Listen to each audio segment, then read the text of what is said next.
Every year, BOMA San Francisco honors commercial properties in its Earth Awards program. We document the finalists and showcase their winning qualities. Here's a short video showing best practices in the areas of sustainability, energy efficiency, and waste diversion. During my time at the building, working with different ownerships, we've been involved with the Energy Star certification. When we began that certification, we were approximately 78%, and now we've moved all the way up to 93% with the current ownership. We've worked in the past, as most everybody has, with PG&E and the programs they have. We got involved in the demand response program and started working our load curtailments at the days when they would announce their curtailments, shedding loads like an elevator in a bank wherever we could, turning off fountains, water pumps where we could. We'd turn off water heaters for the bathrooms where we could. Our HVAC requires air filters. During the process of changing out all the filters at 101st Street, we kept the old filters and sent them to a third party that would recycle them, creating electricity and avoiding all those extra filters going into the landfill. I was at a BOMA luncheon, and one of the speakers was a representative from Adobe Systems buildings. One of the projects they said they saved quite a bit of money on was installing variable speed drives and carbon monoxide sensors in their parking garage. I got to think, gosh, we've got the same scenario here. We've got fans that are running from 6 a.m. to 11 p.m. Monday through Friday, constant volumes. So we looked into installing variable speed drives with CO sensors in our garage so that when the carbon monoxide got to a certain level, the fans would kick on, get to the point, and they'd shut themselves off. If our fans are running more than 30 minutes a day, I'd be surprised. We've installed variable speed drives on one of our 450-ton chillers. That helped us reduce our tonnage on that chiller down to approximately 100 tons, as before where we'd have to run it to 220 tons. Also, we installed variable speed drives on the chill water pumps and the cooling towers, which also reduced load and got significant rebates from PG&E.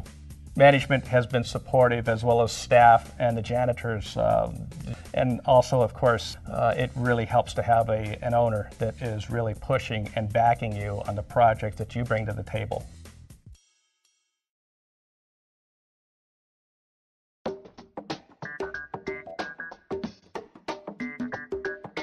Well, the first thing I done when I first came out in this building in 2006 is review all the drawings, look for ways to lower the energy, and a few things that I found out that I can do, like adjusting the pulley of the outside air by introducing more outside air. It's not only good for ventilation, that will also help me in pre-cooling the building. The most prominent feature of 101 2nd Street is the art atrium. What's unique about this space is its indoor-outdoor greenhouse, so to speak.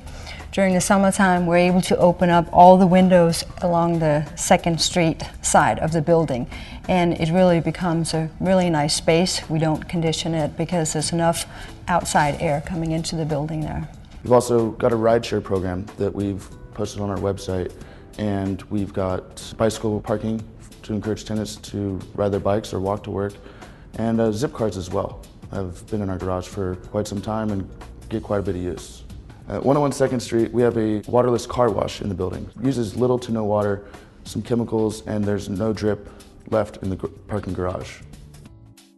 Right on this page, you can see the 23 units I have in the building. I can see the temperature supplying to the space on each floor.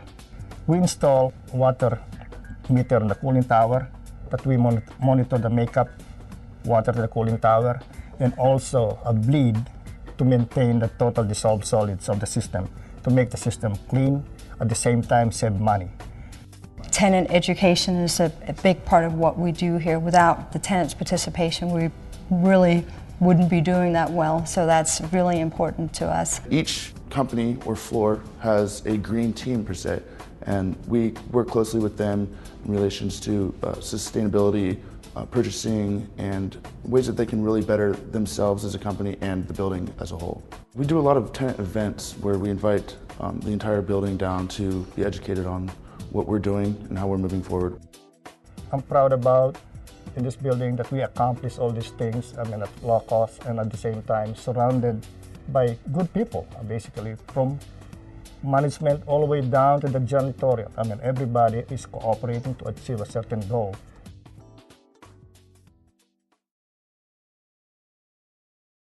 The building was built in 2002, and so it has a number of sustainable features that just really make it stand out.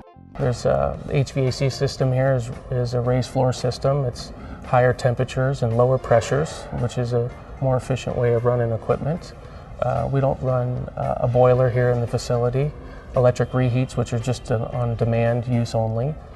Excellent way of saving costs there. A lot of natural light here we can utilize. We have a light well, so the inside core of the building has natural light as well as the outside.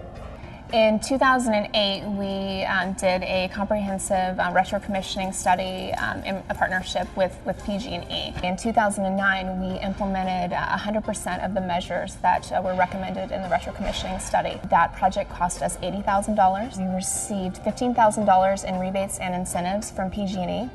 Those projects are anticipated to save us $34,000 in 2010 in electrical savings. That calculates to a 2.2-year payback. Very excited about that. We are 2 blocks from BART and 3 or 4 blocks from the ferry terminal, and I don't know, probably a half mile or so from Caltrain. We have established a program where we provide free cab rides to any of the tenants in the building to any of those 3 public transit stations. Our tenants are just, really engaged in pushing us as much as we're pushing them in terms of innovation. New Resource Bank is a very progressive tenant in the building. They have actually chosen to pursue zero waste, where they've set up a program for recycling soft plastics and styrofoam. We're watching them very closely and working with them to see how could we, apply this to a larger user in the building. It's a great building. The architectural firm chooses to occupy a space here, studios, and the mechanical firm, Flack & Kurtz, chooses to stay here. We feel that that's a huge compliment. We're excited to have them here. We have taken advantage of all of the resources out there. Like, we have, if there's money to be had, we're going after it. We want the mini grants, we want the PG&E rebates and incentives, we want the, if San Francisco Department of Environment has something out there that we can go for, we're at least gonna, knock on that door and see if it makes sense for 405 Howard Street. So, utilizing just the network that's available has really been a key to success for us.